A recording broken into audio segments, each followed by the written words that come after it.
మాట్లాడతారు. వెంకన్నపాలెం గ్రామ ప్రజలందరికీ నా హృదయపూర్వక నమస్కారాలు. ఘన విజయం ఘన స్వాగతం అనేటువంటి విషయాన్ని ఈ రోజు సర్వేపల్లి నియోజకవర్గానికి ఈశాన్య భాగంలో మీరందరూ కూడా మీ కళ్ళల్లో మీ చేతుల్లో మీ నడవడికలు చూపించారంటే మన విజయం ఎలా ఉంటుందో రేపు రాబోయే రోజులు అనేటువంటి విషయాన్ని ఈ సర్వేపల్లి నియోజకవర్గాన్ని నియంతలాగా పరిపాలిస్తున్న ఇజ్రాయెల్ మంత్రి కాకాని గోవర్ధన్ రెడ్డికి దిల్లు తిరిగిపోయినటువంటి విషయం ఈ రోజు కళ్ళతో చూడబోతున్నారు. అదేవిధంగా రేపు జరగబోయే ఎన్నికలలో మనం అత్యధిక మెజార్టీతో మన సోమిరెడ్డి చంద్రమోహన్ రెడ్డి గారిని అసెంబ్లీకి పంపిస్తున్నాం. అదేవిధంగా డిపాజిట్లు లేకుండా ఓడించి రాష్ట్ర వ్యవసాయ శాఖ మంత్రి ఇజ్రాయెల్ రెడ్డిని జైలుకు పంపించబోతున్నాం. ఈ విషయం మీరు అందరూ గుర్తుపెట్టుకోవాలి. అదేవిధంగా వెంకన్నపాలెం గ్రామానికి రోడ్డు అస్తవ్యస్తంగా ఉంది. ఈ 30 రోజుల తర్వాత మన ప్రభుత్వం వచ్చింది. మన ప్రభుత్వంలో ఈ రోడ్డు నిర్మాణం జరుగుతుంది.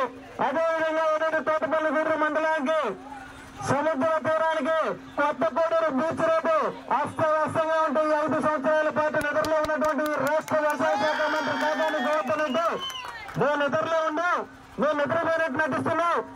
8 సార్లు రోడ్డు మీద నిరసన తెలియజేశాం జనసేన పార్టీ నుంచి. మేము కనీసం గుంటలు కూడా పూడ్చినటువంటి పరిస్థితుల్లో రేపు ప్రజాప్రభుత్వం సోమిరెడ్డి చంద్రమోహన్ రెడ్డి గారు ఎమ్మెల్యేగా మంత్రిగా ఈ సర్వేపల్లి నియోజకవర్గానికి వస్తున్నాడు. ఆ రోజు కొత్త కోడూరు బీచ్ ని సుందరవనంగా తీర్చిదిద్ది రోడ్డుని నిర్మాణం చేస్తాం. అదేవిధంగా ఈ సర్వేపల్లి నియోజకవర్గంలో ఈ తోటపల్లి గూడూరు మండలంలో ఈ ఈశాన్యంలో భాగంలో మన మెజార్టీ, మన దమ్ము, మన ధైర్యం, మన ఓటింగ్ రేపు చూపించబోతున్నాం.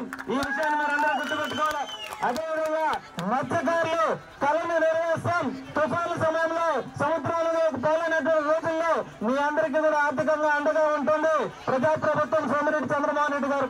అదేవిధంగా బోట్లు నష్టపోయిన వారికి నష్టపరిహారం అందించడానికి మేమంతా కూడా కృషి చేస్తాం. మీరందరూ కూడా మూకముడిగా ఉమ్మడిగా మీరు మీ బంధువులు మీ చుట్టాలు చుట్టుపక్కల స్నేహితులందరినీ కూడా చైతన్యం తీసుకొచ్చి 4 సార్లు ఓడిపోయినా సరే సర్వేపల్లి నియోజకవర్గాన్ని విడిపోకుండా మీ అందరి కోసం, మనందరి కోసం, మన సర్వేపల్లి నియోజకవర్గం కోసం, మన సర్వేపల్లి నియోజకవర్గ అభివృద్ధి కోసం, ఈ నెల్లూరు జిల్లా కోసం, ఈ రాష్ట్రం కోసం అనేక సమస్యలపై పోరాడి నేను సర్వేపల్లి నియోజకవర్గానికి పరిమితం కాదు, ఈ రాష్ట్రానికి ఉమ్మడి తెలుగు 2 రాష్ట్రాలకు కూడా నేను బిడ్డనే అని చెప్పి మన సర్వేపల్లి నియోజకవర్గ ఖ్యాతిని ఎంతో ఉన్నత స్థాయికి తీసుకెళ్తున్నటువంటి సోమిరెడ్డి చంద్రమోహన్ రెడ్డి గారిని గెలిపించుకోవాల్సిన బాధ్యత మన బుధస్కంధాల మీద ఉంది. కాబట్టి మీ నమ్మకాన్ని ఆయన రేపు జరగబోయే ఎన్నికలలో మనం అత్యధిక మెజార్టీతో గెలిపిస్తే 117 పంచాయతీల అభివృద్ధి, ఈ సర్వేపల్లి నియోజకవర్గ అభివృద్ధి, కృష్ణపట్నం పోర్టు, అదేవిధంగా మన కోల్పోయిన భూములు, మన ఆక్వా రైతులు, మన వ్యవసాయ రైతులు, అందరినీ నిమ్మ రైతులు అందరినీ కాపాడుతున్న వాళ్ళు మాత్రం. కాబట్టి మీ అందరూ కూడా ఒక్క క్షణం ఆలోచించి ఏదైతే ఈ 5 సంవత్సరాల పాటు ఈ రాక్షసుల నుంచి ఈ సర్వేపల్లి నియోజకవర్గాన్ని ఈ రాష్ట్రాన్ని కాపాడుకోవాల్సిన బాధ్యత మనకుంది.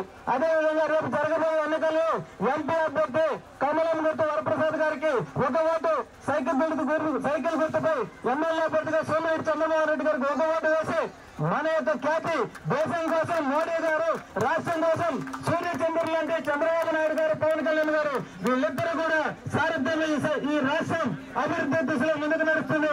యువతకు ఉద్యోగావకాశాలు వస్తాయి. ప్రతి పేద కుటుంబం బాగుపడుతున్న విషయాన్ని మీరందరూ గుర్తుపెట్టుకొని ఈసారి మీరందరూ పెద్ద మనసులు ఎందుకంటే 4 సార్లు ఓడిపోయాను. ఏ రోజు కూడా నాకు ఓటు వేయండి అని అడగల. ఈ రోజు నన్ను కాదు ఈ సర్వేపల్లి నియోజకవర్గాన్ని కాపాడుకోవడం కోసం మీ ఓటు వేయండి.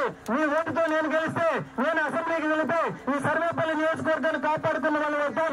లేకపోతే రేపటి కృష్ణపట్నం పోటీతో పాటు సర్వేపల్లి నియోజకవర్గం మొత్తాన్ని సర్వేపల్లి నియోజకవర్గ ప్రజలందరినీ కూడా అమ్మేసేటువంటి మంత్రి ఈ ఇజ్రాయెల్ మంత్రి అని చెప్పి మీ అందరికీ తెలియజేస్తూ మీ అందరూ కూడా ఈసారి ఆయనతో పాటు మనమందరం కూడా కలిసికట్టుగా నడిచి మన యొక్క ఘన విజయాన్ని తెలియజేయాలని మనస్ఫూర్తిగా కోరుకుంటూ సెలవు తీసుకున్న జై జై జై జనసేన, జై టీడీపీ, జై సోమిరెడ్డి.